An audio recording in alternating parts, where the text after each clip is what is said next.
الذی اسری بعبدہ، پاک ہے وہ ذات جو لے گئی اپنے بندے کو راتوں رات مسجد اقصی سے مسجد حرام سے مسجد اقصی تک۔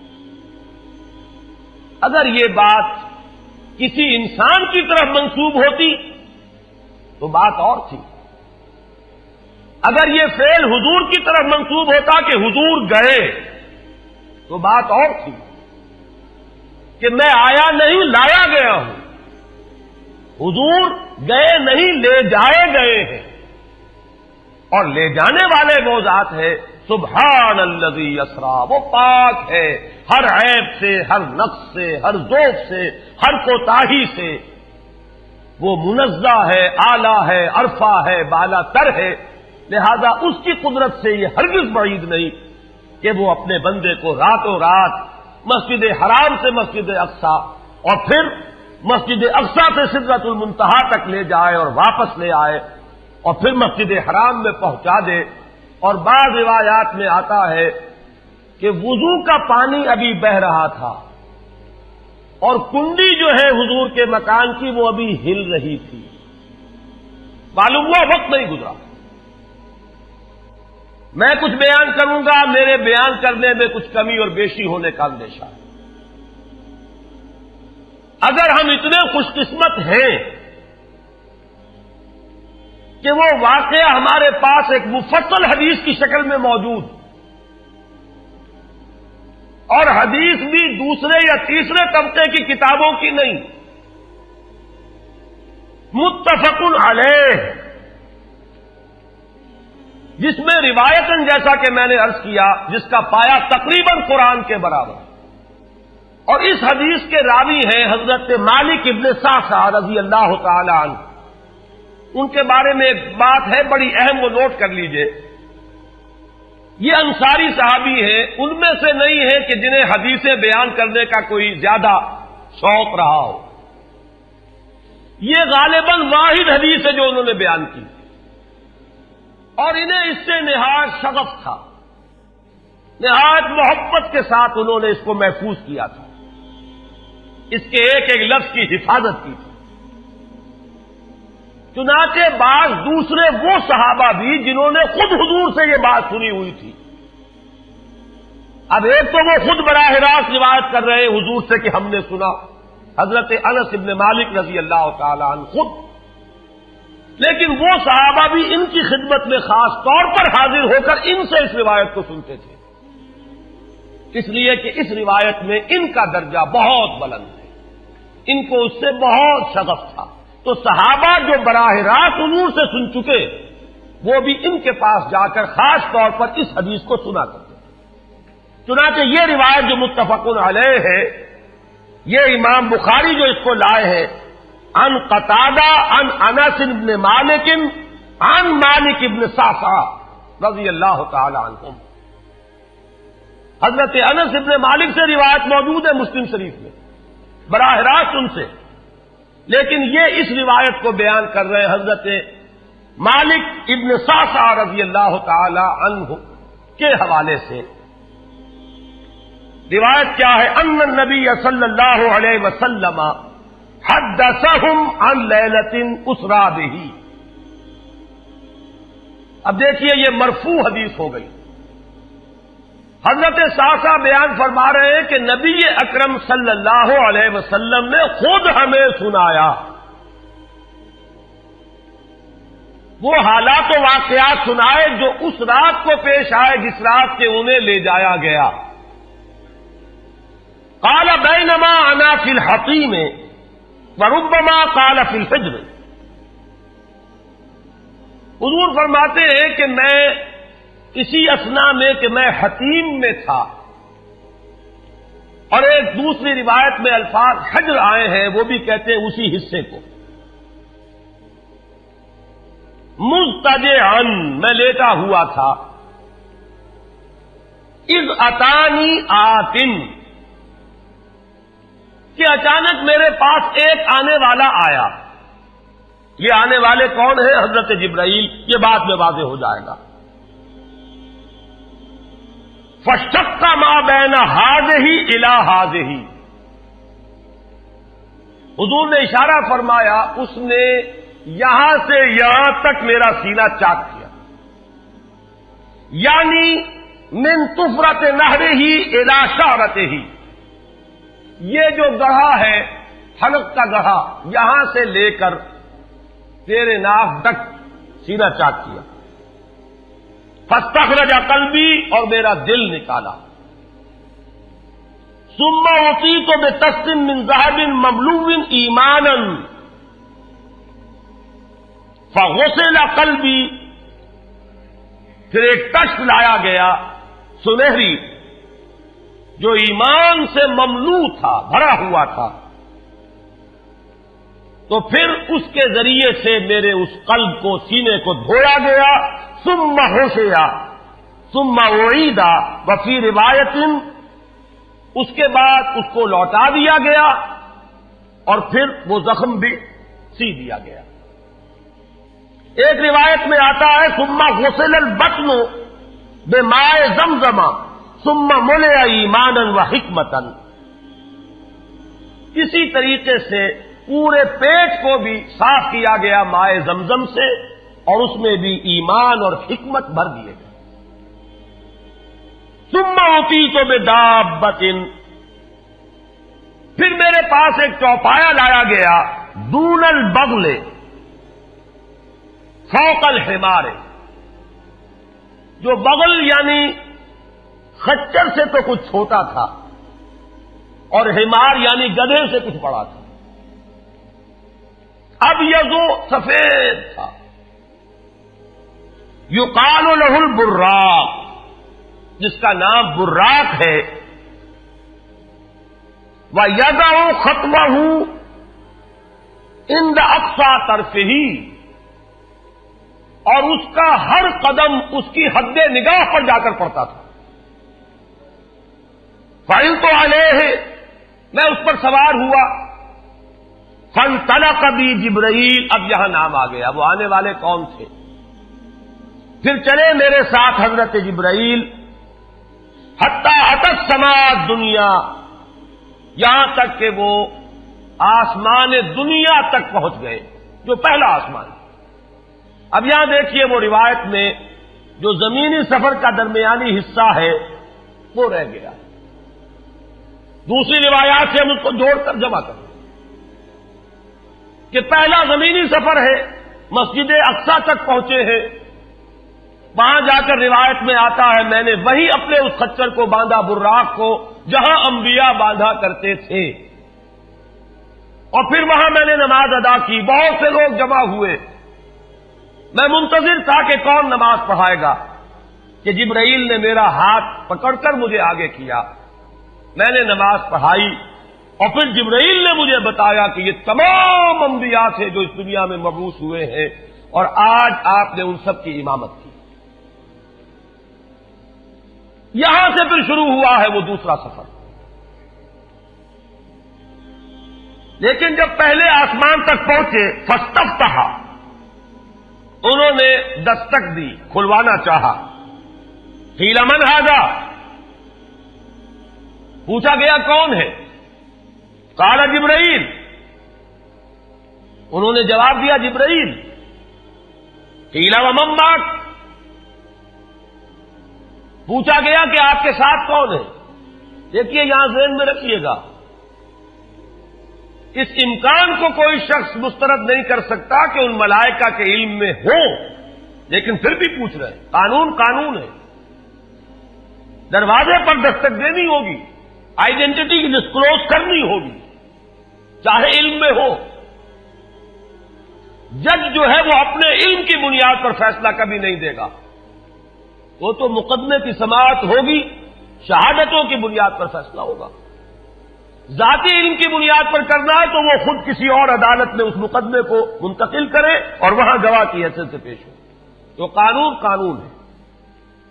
پوچھا گیا آپ کے ساتھ کون ہے؟ قال محمد صلی اللہ علیہ وسلم۔ قیل وقد ارسل الیہ، پوچھا گیا کیا انہیں بلایا گیا ہے؟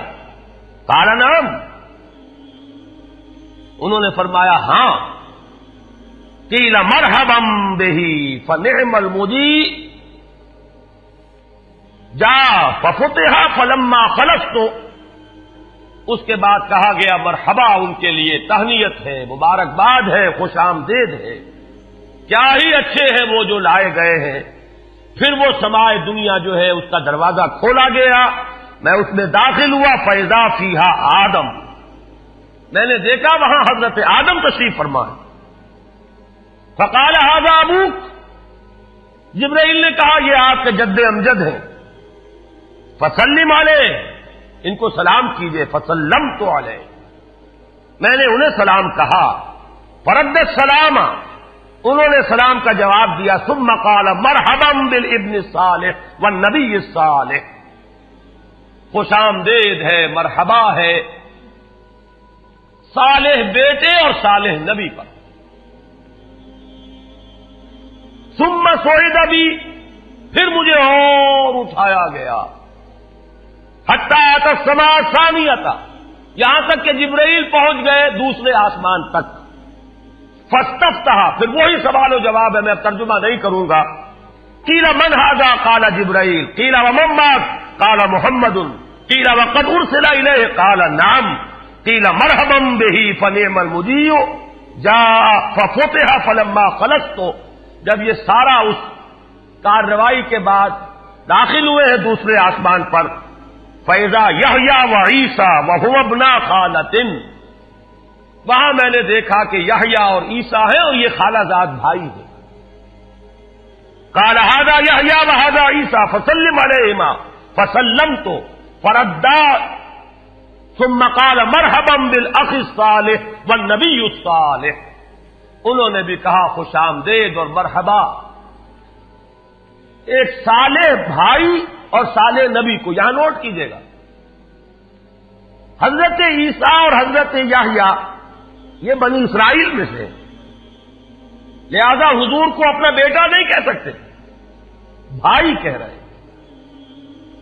آدم جد امجد ہیں، انہوں نے بیٹا کہا ہے، مرحبا بابن الصالح والنبی الصالح، وہ نبی تو ہے، سب کہیں گے نبی، لیکن کوئی بھائی کہے گا، کوئی بیٹا کہے گا، ابراہیم بیٹا کہیں گے، موسیٰ وہ بھائی کہیں گے، جن کی نسل سے آپ نہیں ہیں، وہ جو براہ راست نسل چلی آ رہی ہے اس میں جو ذکر کرے گا وہ بیٹے کے لفظ سے کرے گا۔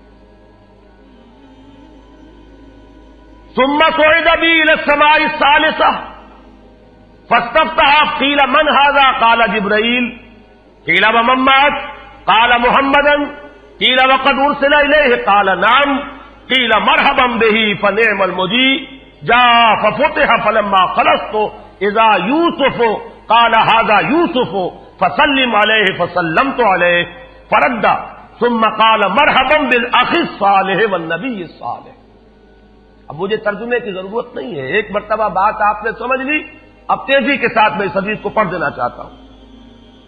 ثم صعد بی، پھر مجھے اور بلندی پر لے جایا گیا، حتی اتی السماء الرابعہ فاستفتح، قیل من ھذا قال جبرائیل، قیل ومن معک قال محمد، قیل وقد ارسل الیہ قال نعم، قیل مرحبا بہ فنعم المجیء جاء ففتح فلما خلصت فاذا ادریس فقال ھذا ادریس فسلم علیہ، فسلمت علیہ فرد، ثم قال مرحبا بالاخ الصالح والنبی الصالح۔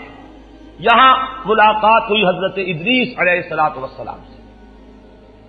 ثم صعد بی حتی اتی السماء الخامسۃ فاستفتح، قیل من ھذا قال جبرائیل، قیل ومن معک قال محمد، قیل وقد ارسل الیہ قال نعم، قیل مرحبا بہ فنعم المجیء جاء ففتح فلما خلصت فاذا ہارون قال ھذا ہارون فسلم علیہ، فسلمت علیہ فرد، ثم قال مرحبا بالاخ الصالح والنبی الصالح۔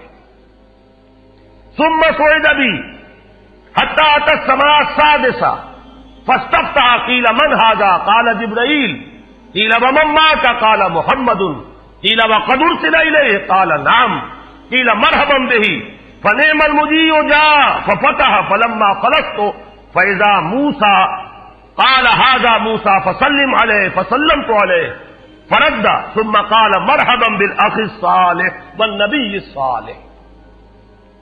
چھٹے آسمان پر یہ حضرت موسیٰ سے ملاقات ہوئی. فلما جاوزت تو بتا، جب میں آگے بڑھا تو حضرت موسیٰ روئے. قیل ما یبکی کا، ان سے پوچھا گیا کہ آپ کو کیا چیز رلا رہی ہے؟ قال ابکی لأن غلاما بعث بعدی، کہ مجھے اس بات پر رونا آ رہا ہے یہ نوجوان محمد صلی اللہ علیہ وسلم، یہ میرے بہت بعد ان کی بعثت ہوئی ہے. يدخل الجنت من امته اکثر ممن يدخلها من امتی، میرے بہت بعد آنے کے باوجود ان کی امت میں سے جنت میں داخل ہونے والوں کی تعداد میری امت کے مقابلے میں بہت زیادہ ہوگی. بہرحال اپنی امت کا خیال تو ہے، وہ شفقت جو نبی اور رسول کو اپنی امت پر ہونی چاہیے وہ ہے بتمام و کمال. اسے معاذ اللہ کسی حسد پر معمول نہ کیجیے، بلکہ وہ جو احساس ہوا ہے اپنی امت کی محرومی کا، وہ ہے کہ جس نے حضرت موسیٰ علیہ السلام پر یہ کیفیت طاری کی ہے. ثم صعد بی، پھر مجھے اور بلند کیا گیا، الی السماء السابعۃ، ساتویں آسمان پر. فاستفتح قیل من ھذا قال جبرائیل، قیل ومن معک قال محمد صلی اللہ علیہ وسلم، قیل وقد بعث الیہ قال نعم، قیل مرحبا بہ فنعم المجیء جاء. فلما خلفت فاذا ابراہیم قال ھذا ابوک ابراہیم فسلم علیہ، فسلمت علیہ فرد السلام ثم قال مرحبا بالابن الصالح والنبی الصالح. حضرت ابراہیم نے پھر استقبال کیا، خوش آمدید صالح بیٹے اور صالح نبی کے لیے. ثم رفعت، اب ذرا یہاں نوٹ کیجئے گا، یہاں صعد تو نہیں آیا، صعد بھی نہیں آیا، رفعت. پھر مجھے اور بلند کیا گیا الی سدرۃ المنتہی. یہ سدرہ منتہا ہے جس کا ذکر ہے سورۃ النجم. اسی سدرۃ المنتہا کے پاس جنت ماوا ہے، وہ جس کا وعدہ کیا گیا ہے، جو ٹھکانہ بنے گی اللہ کے نیکوکار بندوں کا، جس میں وہ رہیں گے ہمیشہ ہمیش. فادخلوها خالدین، وہ بھی وہی ہے. پھر اٹھائے گئے حضور بیت المعمور تک. ثم اعطیت باناء من خمر واناء من لبن واناء من عسل. پھر میرے سامنے یہ بیت معمور کیا ہے یہ بھی جان لیجئے.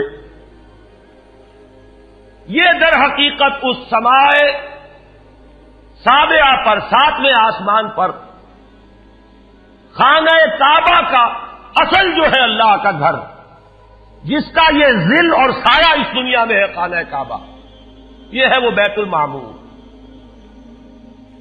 جس کے بارے میں ایک اور روایت میں الفاظ یہ آئے ہیں، اس میں روزانہ 70,000 فرشتے داخل ہوتے ہیں، اور جو فرشتہ ایک مرتبہ داخل ہوا ہے آج تک اسے دوبارہ داخل ہونے کی نوبت نہیں آئی.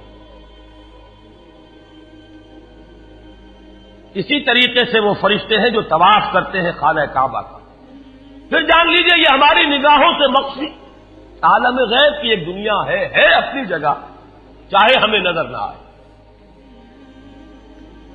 پھر میرے سامنے 3 برتن لائے گئے، ایک دودھ کا اور ایک شہد کا اور ایک شراب کا. فاخذت اللبن، میں نے دودھ والا پیالہ اٹھا لیا. قال ہی الفطرہ، حضرت جبرائیل نے توثیق کی کہ یہ ہے اصل میں آپ کا انتخاب درست ہے، یہ فطرت ہے، فطرت اللہ التی فطر الناس علیہا، یہی جو فطرت انسانی سے قریب ترین شے ہے اس کا آپ نے انتخاب کیا. انت علیہا و امتک، اسی فطرت پر اے محمد آپ بھی ہے اور آپ کی امت بھی ہے. ثم فرضت علیہ صلوات ال50 کل یوم. ایک اور روایت میں الفاظ آئے ہیں، اس میں اس کی وضاحت نہیں ہے کہ 3 چیزیں حضور کو یہاں عطا کی گئی. ایک تو 50 نمازیں جو فرض ہوئی، ایک دن رات میں 50 نمازیں، اور ایک سورہ بقرہ کی آخری 2 آیات جو تحفہ اللہ نے دیا محمد کو امت کے لیے صلی اللہ علیہ وسلم. آمن الرسول بما انزل الیہ من ربہ والمؤمنون کل آمن باللہ وملائکتہ وکتبہ ورسلہ. یہاں سے لے کر آخر تک فانصرنا علی القوم الکافرین تک یہ 2 آیات یہ جنت کے خزانوں میں سے 2 خزانے ہیں جو شب معراج کو عطا ہوئے ہیں محمد الرسول اللہ کو بطور تحفہ امت کے لیے. اور تیسری بات یہ کہ اے نبی آپ کی امت کے لیے یہ خصوصی بات ہے کہ آپ کی امتیوں کے گناہ کبیرہ بھی بغیر توبہ کے معاف ہو سکیں گے. یہ خصوصی تحفے ہیں جو امت کے لیے لے کر آئے محمد صلی اللہ علیہ وسلم. 3 تحفے نماز جو اس معراج میں فرض ہو رہی ہے اور اسی کو حضور کہہ رہے ہیں الصلاۃ معراج المومنین. اہل ایمان کے لیے یہ بمنزلہ معراج ہے. اس میں پھر روایت میں تفصیل آ رہی ہے. واپس جب آئے ہیں حضرت موسیٰ سے ملاقات ہوئی اور انہوں نے یہ فرمایا کہ یہ 50 نمازیں بہت ہیں, مجھے تجربہ ہے, تمہاری امت اس کا تحمل نہ کر سکے گی, واپس جاؤ درخواست کرو کم کرواؤ. حضور گئے, 10 نمازیں اس میں معاف ہوئی, 40 ہوئی. پھر یہی بات ہوئی, پھر بھیجا حضرت موسیٰ نے, پھر 30 ہوئی, پھر 20 ہوئی, چوتھی مرتبہ پھر وہ 10 اور پھر 5 رہ گئیں. اس پر بھی حضرت موسیٰ نے یہ کہا اب بھی جاؤ یہ بھی بھاری ہے. حضور نے فرمایا مجھے شرم آتی ہے, میں اتنی مرتبہ جا چکا ہوں, مزید اب جانے سے حیا محسوس کر رہا ہوں. تو ندا آئی کہ یہ 5 ہی 50 کے برابر ہیں. ہمارے ہاں قول بدلا نہیں جاتا. یہ 5 جو ہے در حقیقت یہ قائم مقام ہے ان 50 کے کہ جو اول ہم نے فرض کی تھی. یہ 50 ہی شمار ہوں گی اگر ان کا انسان ان پر مداومت اختیار کر لے.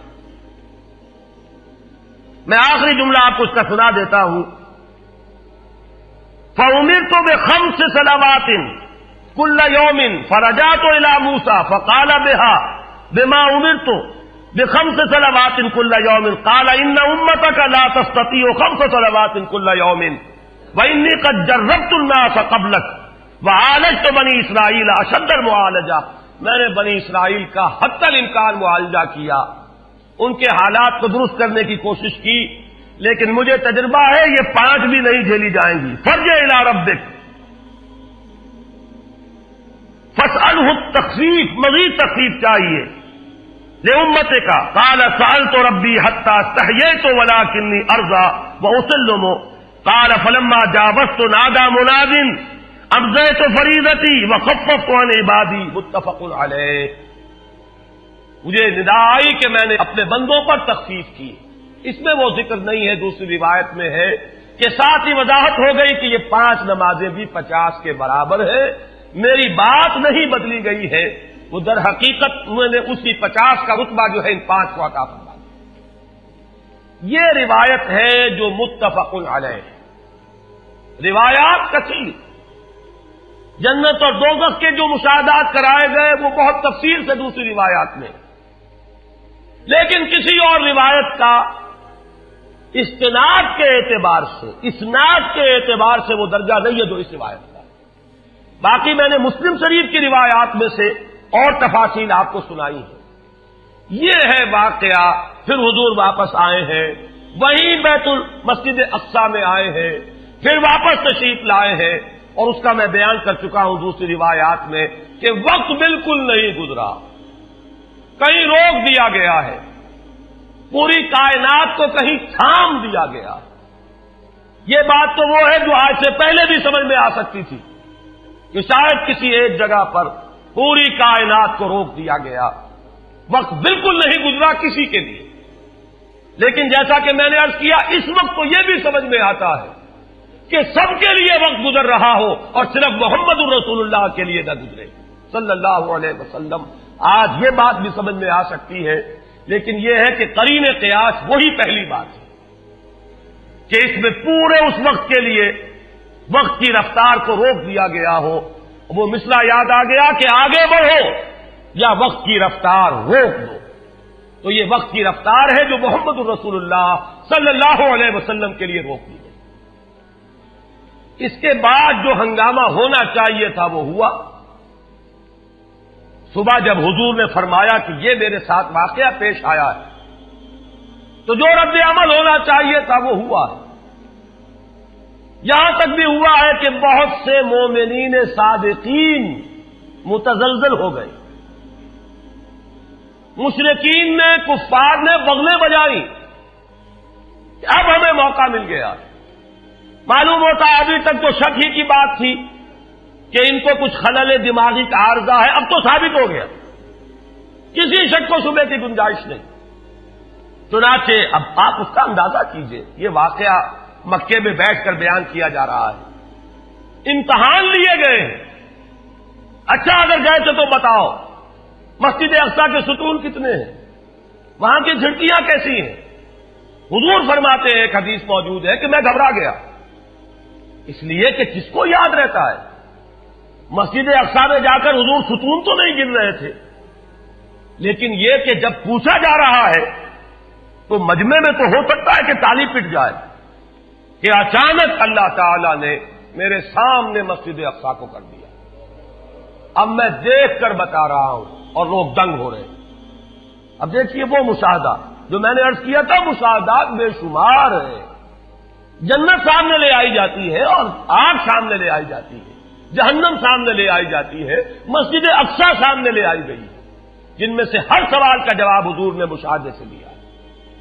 اسی ضمن میں وہ واقعہ آتا ہے کہ حضرت ابو بکر کے پاس گئے لوگ دوڑے دوڑے.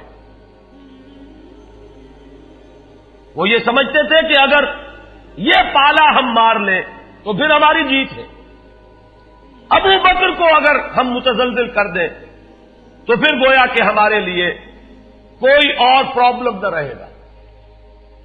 روایت میں آتا ہے حضرت ابو بکر نے بھی سن کر ایک دفعہ جھرجھری لی ہے، لیکن صرف ایک سوال کیا، کیا واقعی وہ یہ فرما رہے ہیں؟ لوگوں نے خوش ہو کر کہا، تالیاں بجائے، ہاں ہاں کہہ رہے ہیں، چلو ہم لے چلتے ہیں. انہوں نے سمجھا کہ ہمارا وار جو ہے کارگر ہوا ہے، واقعی کو تزلزل ہے. لیکن اگلا جواب ابو بکر کا یہ تھا، اگر وہ کہہ رہے ہیں تو 100% درست کہہ رہے ہیں. میں روزانہ یہ مانتا ہوں کہ فرشتہ آسمان سے ان کے پاس آتا ہے، تو اگر ایک مرتبہ انہیں آسمان پر لے جایا گیا تو یہ کون سی بڑی ہے؟